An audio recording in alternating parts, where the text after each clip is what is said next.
Hi everybody, welcome back to Geezer Rider. This is our second installment in the series on the dealership. If you haven't watched it yet, go back to the overview of the dealership. We provide a working definition of what a dealership is and just give you the general impressions that we have of a dealership, both good and bad. This segment in particular will start at the top with this series. Will be on buying a used or new motorcycle from the manufacturer's dealership, and then we'll go through in succession to the other topics we mentioned in the overview. Pause here for a moment just to remind you, if you like the video, give it a thumbs up.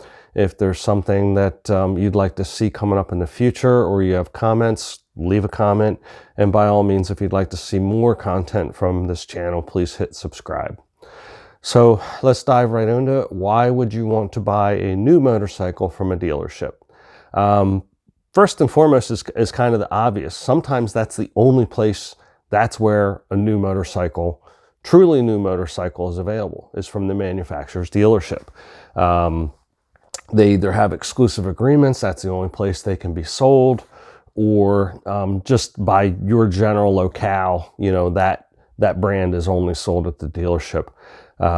Lived in a couple of different areas, traveled to a few different areas, and that seems to be the case where brand new motorcycles, aside from the stuff you can kind of buy mail order, or I don't mean to be insulting, but it's just the segment they play in, like Kimco and things like that, might be more of a retail, like almost department store type bike purchase. And I imagine some of the lower cost electric motorcycles, the Alibaba type things, are going to show up in pop-up stores and stuff like that.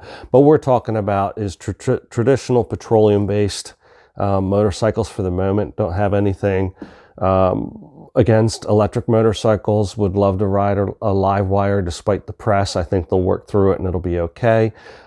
Zero, the same thing. They've been around a while. I think they're good. And if Tesla ever changes his mind and decides to make a bike, I'd like to try that too. So anyway, you buy a new bike, truly new bike from the dealership. You have a place to take it to where there are factory trained technicians available to work on the bike should it ever need it, to add accessories to the bike should it ever need it. A lot of those accessories are already there in the shop. You can lay hands on them. We talked about that in other videos, the benefits of actually touching, seeing, holding it, and looking at it, maybe seeing it installed on another motorcycle before you put it on your own. And then there's, surprisingly enough, there's the social aspect of it. And I hear the groans, I see the raised eyebrows already, but hear me out. So imagine you're a new rider, especially in this day and age when ridership is down and there seems to be a lot of divisiveness. You're a new rider, you've got this bike, now where do I go? What do I do when I'm on it? How do I get advice and tips? Let's suppose the new rider did their MSF course and they just want to go somewhere, but they're not really truly confident. So they'd rather not mess around with a trip sheet or GPS or Google Maps on their phone. They just kind of like to tow along in a group and learn how to group ride. A lot of times the dealership has some mechanism to afford the opportunity to do that. With Harley, they have their HOG chapters, Harley owners groups. I've been riding metric bikes for a number of years, as I mentioned in the intro to Geezer Rider, and those dealerships also will do group rides, and it's usually multi-brand and multi-discipline. It's not uncommon to have a mixed use ride, or mixed style ride. You'll have sport bikes, you'll have adventure touring, you'll have cruisers, gold wings, things like that, all in one ride. Variety of people, variety of ages. I don't need to listen to 5 other people just like me. I would like to, meet new people. And that doesn't matter to me whether they're younger than me or older than me, whether they're female or what their nationality is. We all have something we can learn from each other. So, there's, the ability to make friendships, to get some camaraderie, to learn about upcoming events. A lot of times, publications and things. Yes, you can learn everything you ever want to know about the world on the internet, but sometimes there's publications there that you can put in the porcelain library and read at your convenience. and just other things that you're really not going to find anywhere else. That shouldn't be the only reason you want to buy from a dealership, but those are a few of the semi-tangible things that really a lot of people don't seem to talk about a whole lot, and especially to newer riders and even some veteran riders that maybe they're changing what they did. Maybe they rode sport bikes for a long time and now they're just getting into touring, or they're changing brands like I recently did. I changed from the metrics that I'd ridden the majority of the bikes that I've owned the majority of my life to a Harley. Like I said in the intro, I'm enjoying it greatly. I may not stay there forever. So, you can talk to others who are there for the same reasons, or they're shopping for a bike at the dealership, and glean something off of them. You can go to a dealership and see what your next bike is, whether you're downsizing or you're ready to move on to something more advanced, and get an idea of what a fully functional and stock bike looks like. Why might that be important? Well, you don't always know who put on the parts and accessories and how the work was done. And there's a lot of shade tree mechanics. If you watch enough videos on the web, you'll see there are a lot more bad and cheap and shortcut ways to go about doing things that have questionable safety credibility, or how durable it's going to be. And there's the right way to do things, or a right or better way to do things, and you might learn that from the dealership. So you can start to add up a few things in the plus columns why you would want to buy a motorcycle at the dealership, the factory dealership, whether it be Honda, Suzuki, Kawasaki, Yamaha, whatever, BMW. And again, that may be the only place a truly new motorcycle is available. So let's skip ahead to why you would want to buy a used motorcycle from the dealership. And this is immediately where most people say, oh, it's a stealership. I'm never going to get that bike as cheaply as I could get it somewhere else than I can at the dealership. Well, maybe. Let's think about that for a minute.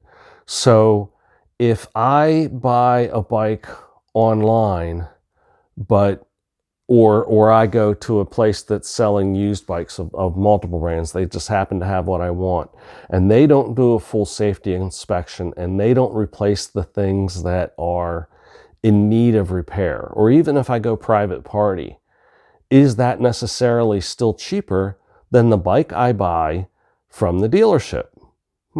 Okay, things are starting to get a little more equal here.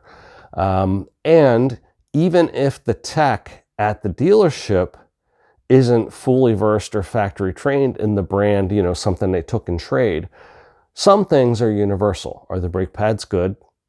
Are the tires worn?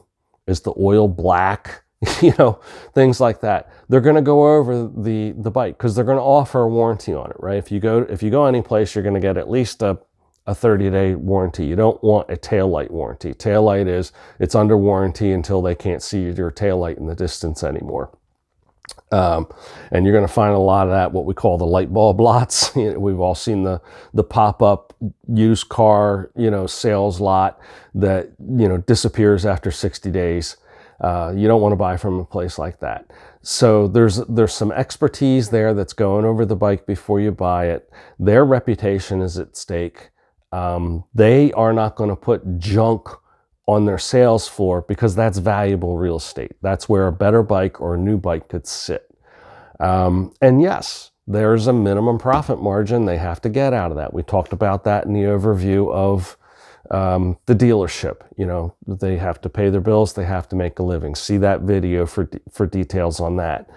But keep in mind that all things being equal, if you get a bike that doesn't need anything other than the personalizations you want to do, different parts and accessories, and the parts and accessories that aren't factory that are on the bike have been vetted out. There's aftermarket clutch and brake lever on the bike? Do they actuate properly? Do they engage in the right area in the friction zone? It's not completely 99% out and it doesn't disengage, only when you have it squeezed as hard as you can up against the grip for the clutch, for example.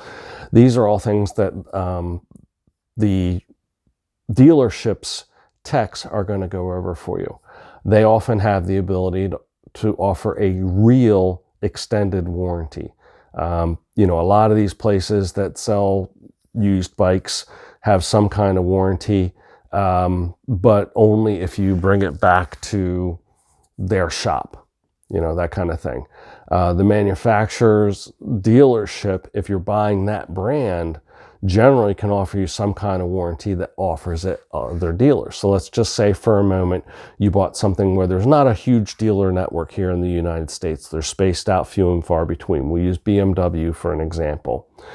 You don't want to be on a cross-country tour, and the only way you can get your bike fixed, if you're going from the East Coast to the West Coast, the only way you can get your bike fixed when you get to Nevada is to put it in a U-Haul and drive it back to the East Coast, because that's where your warranty is honored and you've got $1,000, $2,000 worth of work that needs to be done. You want to, be in some kind of dealer network where there's reciprocity and they're going to take care of you, and that there's some assurance that the shop that you're going to take your bike to is going to be reputable and they're going to have skilled technicians there to fix it. I know we're focusing a lot on breakdowns.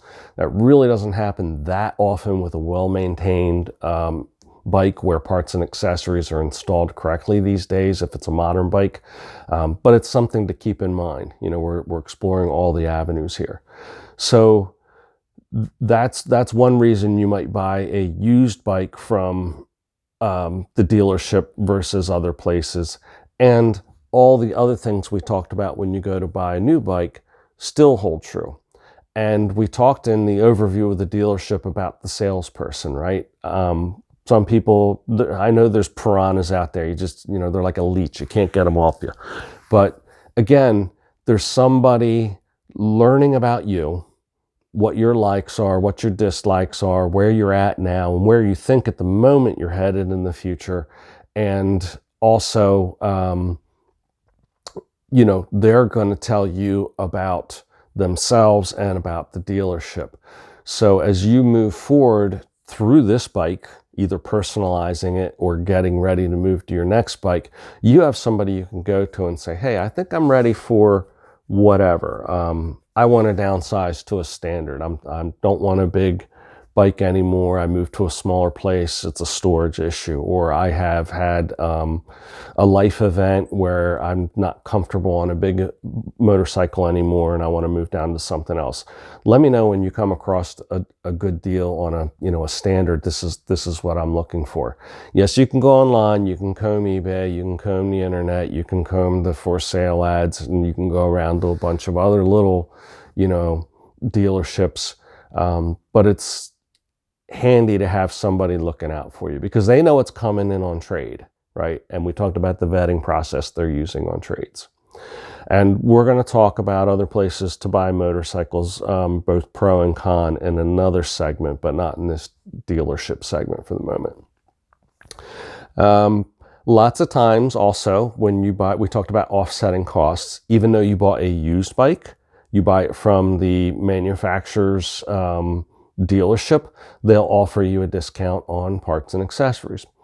Twofold. They get to sell you something, you get what you need to ride safely, and you probably get a discount on it. They usually throw you a discount. If you buy a bike, you can get a helmet at X% off, or gloves, or whatever, the things you might want or need. And if you don't want or need those things, sometimes they'll say, okay, well, we'll give you a voucher for parts and accessories, or maybe there's a couple complimentary oil changes or something. All these things that you're not going to get on private sale. So this one's going to be short. I know that's a surprise given the length of a lot of the other videos, but I think even for the uninitiated, a variety of things here are self-evident. I hope we pointed out some things that you hadn't really thought of, and if they were items that you already had some idea of, that we fleshed out that area a little better for you.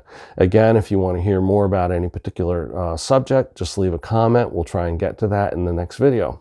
Ride safe. Namaste.